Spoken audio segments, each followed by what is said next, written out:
पहले आप सभी पत्रकार बंधुओं का हार्दिक स्वागत, वंदन, अभिनंदन।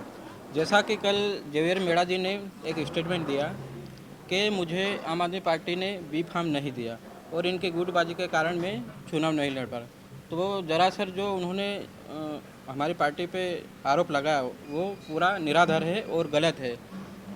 मैं खुद और राजेश गणा जी, पार सिंह खराड़ी जी है, देवा भाई है, प्रभु भाई है, कम से कम 7 लोग हम, और खुद जेवियर मेड़ा जी और उनके पीए राजेश डामोर जी और उनके ड्राइवर विशाल राठौड़ और उनका छोटा लड़का साथ में थे। हम इंदौर बी फार्म लेने गए थे और हमने हमारे हाथों से उनको बी फार्म दिया।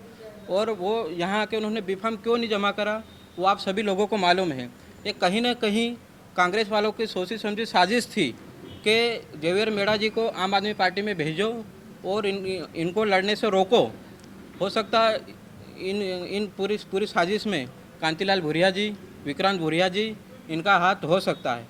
इसीलिए जेवियर मेड़ा जी हमारी पार्टी में आए और हमारी पार्टी से बी फार्म लिया। हमारी पार्टी के बैनर तले, झंडे तले टोपियां लगा के उन्होंने नामांकन फार्म भरा।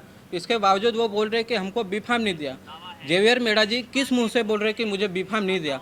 अगर जेवियर मेड़ा जी हम 7 लोगों के सामने और उनके पीए राजेश डामोर, विशाल राठौड़ और उनके लड़के के सामने हम आमने सामने अगर हमें बोल दे कि मुझे बी फार्म नहीं दिया तो हम माने कि जेवियर मेड़ा जी सही बोल रहे हैं।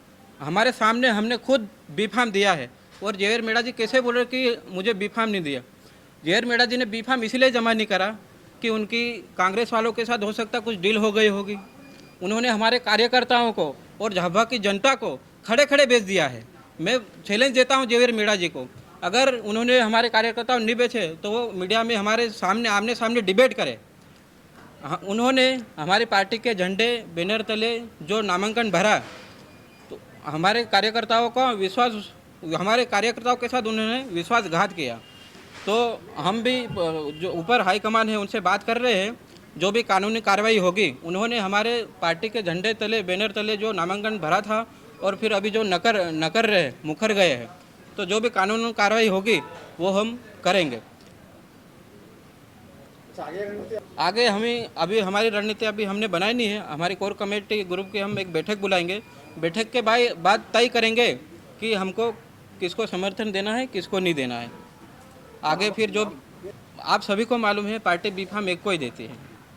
पार्टी ने जेवियर मेड़ा पे भरोसा जताया और उनको बी फार्म दिया।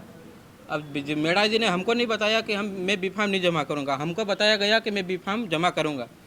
तो हमें लगा कि जेवियर मेड़ा ने बी फार्म जमा करा होगा, इसलिए हमने दूसरा बी फार्म मंगाया नहीं था। तो जेवियर मेड़ा ने हमारे साथ धोखा किया है।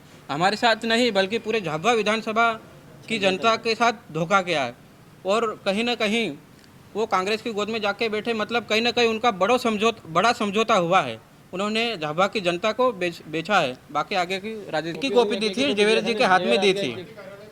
अब पार्टी कार्यालय पे होगी। देखो पूरी मीडिया देख रही है। उन्होंने हमारे पार्टी के झंडे, टोपियां लगा के कार्यकर्ताओं के साथ नामांकन भरा है और मीडिया के सामने भी बोला कि मैं आम आदमी पार्टी से चुनाव लड़ रहा हूँ। फिर वो कैसे बोल सकते हैं कि मैंने आम आदमी पार्टी ज्वाइन नहीं करी? 100 तूफाने आम आदमी पार्टी की मैंने बुलाई थी, 100 तूफाने प्लस 220 भाई के हमने बुलाए थे। उसकी भीड़ कौन सी थी? वो तो हमारा नाम लेके उसने उपयोग करा। ऐसा है कि जेवियर मेड़ा जी ने आम आदमी पार्टी पर आरोप लगा, उसी को लेकर हमारी प्रेस वार्ता रखी थी। बाकी जानकारी कमलेश जी ने बता दी। अब ऐसा है कि जेवियर मेड़ा जी ने सबसे पहले हमारी डील हुई थी, उनसे बातचीत हुई थी कि मैं आम आदमी पार्टी से लड़ूंगा। तो ठीक है, हमने विचार करा कि ये व्यक्ति लड़ने के लिए लायक है और सभी कार्यकर्ताओं, उनके साथ में जो भी सरपंच थे, सभी से हमारी बातचीत हुई थी। तो सभी ने तय किया था। हमारा 21 तारीख को हमारी बैठक उनके साथ हुई थी। 21 तारीख के बाद उन्होंने बोला था कि मैं 26 तारीख को नामांकन फॉर्म लेने जाऊंगा, रैली के साथ जाऊंगा, आम आदमी पार्टी के कार्यकर्ताओं के बैनर तले जाऊंगा। तो उसने स्पष्ट रूप से उसमें अपने पास सबूत है कि उन्होंने आम आदमी पार्टी के तौर पर नामांकन लिया। इसके बाद 28 तारीख को हमारी पूरी टीम और हमारे प्रदेश संयुक्त सचिव और प्रदेश उपाध्यक्ष, उनकी ऑफिस पे हम गए वहाँ पे और हमारी सेंट्रल की टीम आई थी। हमने उनको नामांकन फॉर्म दिया। अगर वो बोलते मेरे को नहीं दिया तो मेरे पास वहाँ का वीडियो फुटेज है, प्लस वहाँ का फोटो है। अगर वो दावे के साथ बोलते तो मैं खुद वकालत कर रहा हूँ, मैं उनके साथ पेश कर सकता हूँ। जेवियर मेड़ा जी ने उसके बेटों के सिर पे हाथ रख के बोला कि मैं आम आदमी पार्टी से चुनाव लड़ूंगा और नहीं बदलूंगा। बदलूंगा नहीं, शपथ से घर में तो हमने विश्वास कर लिया जवेर मेड़ा जी के कि भाई खुद के बच्चों के सिर पे हाथ रख के आदमी बोल रहा है नहीं बदलूंगा, तो फिर विश्वास तो करना पड़ेगा हमको। विश्वास पे पूरी दुनिया टिकी है। बाकी हम क्या है कि हमारे पर जो आरोप लगा है वो निराधार है आम आदमी पार्टी के ऊपर।